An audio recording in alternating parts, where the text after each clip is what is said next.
श्रीजी निकम, निशाताई मावातकर, सायलीताई माळे, आमच्या विनायक आबांचं काम पुढे चालवणारे असे सनी निमण, परशुराम वाडेकर, भक्तिताई गायकवाड, सपनाताई छाजेड, निवेदिता एकबोटे, अपूर्व खाडे, पूजाताई जागडे, अमृता म्हेत्रे, मंचावरील सर्व मान्यवर, सोबतच या ठिकाणी विशेष रूपाने उपस्थित असलेले प्रभाग 9 चे उमेदवार गणेश कळमकर, लहू बालवडकर, रोहिणीताई चिमटे, मयुरीताई कोकाटे,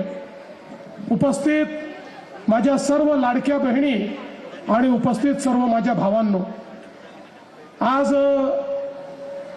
महानगरपालिकेच्या प्रचाराचा शेवटचा दिवस आहे आणि मी असं ठरवलं की प्रचाराची सांगता ही या शिवाजीनगर मतदारसंघात करायची। याची 2 कारण आहेत। पहिलं कारण असं आहे की अर्थातच शिवाजीनगर मतदारसंघ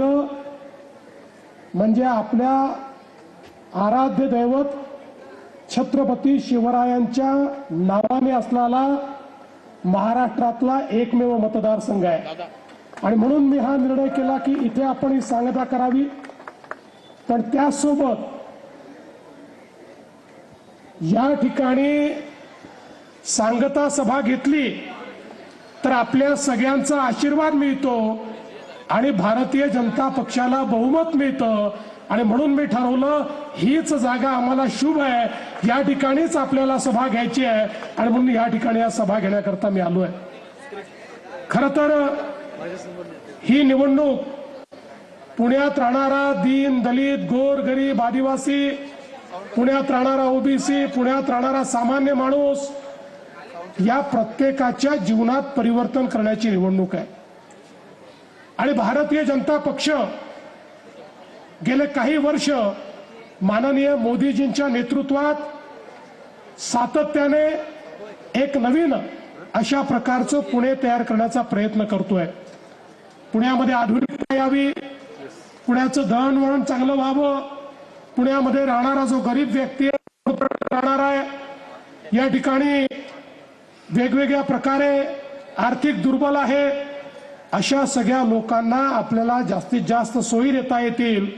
त्यांच्या जीवनात आपल्याला परिवर्तन करता येईल या दृष्टीनं सातत्याने आम्ही प्रयत्न करतो। खरं म्हणजे मला या निमित्ताने सांगायचं आहे की काही लोकांना असं वाटतं महानगरपालिकेची निवडणूक म्हणजे गल्लीबोळामध्ये दादा तयार करण्याची निवडणूक आहे। ही गल्लीबोळातला दादा तयार करायची निवडणूक नाही आहे,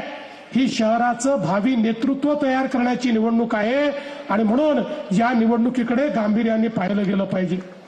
आज आपण पाहू शकतो की या पुण्याचा जो सगळा वाढता परिसर आहे, या सगळ्या परिसरामध्ये हिंजवडी असेल, खराडी असेल, मगरपट्टा असेल, बाणेर बालेवाडी असेल, हा सगळा जो भाग आहे हा आता हळूहळू एक प्रकारे भारताच्या डिजिटल ट्रान्सफॉर्मेशनचा एक महत्वाचा कणा झालेला आहे आणि आता या ठिकाणी केवळ सेवा देणारं नाही तर निर्मितीचं शहर म्हणून देखील या पुण्याकडे आपण सातत्याने पाहत असतो आणि म्हणून एकीकडे मॅन्युफॅक्चरिंग आणि दुसरीकडे IT या 2 गोष्टींनी पुणे हे सर्वश्रुत आहे। पण त्यासोबत आपण जर बघितलं तर साधारण आम्ही अंदाज घेत होतो पुणे हे किती आंतरराष्ट्रीय शहर आहे बघा। या ठिकाणी 90 देशातले लोक वेगवेगळ्या आस्थापनांमध्ये काम करताना किंवा वेगवेगळ्या आस्थापनांकरता काम करताना आपल्याला पाहायला मिळतात आणि म्हणून या ठिकाणी आपण जर विचार केला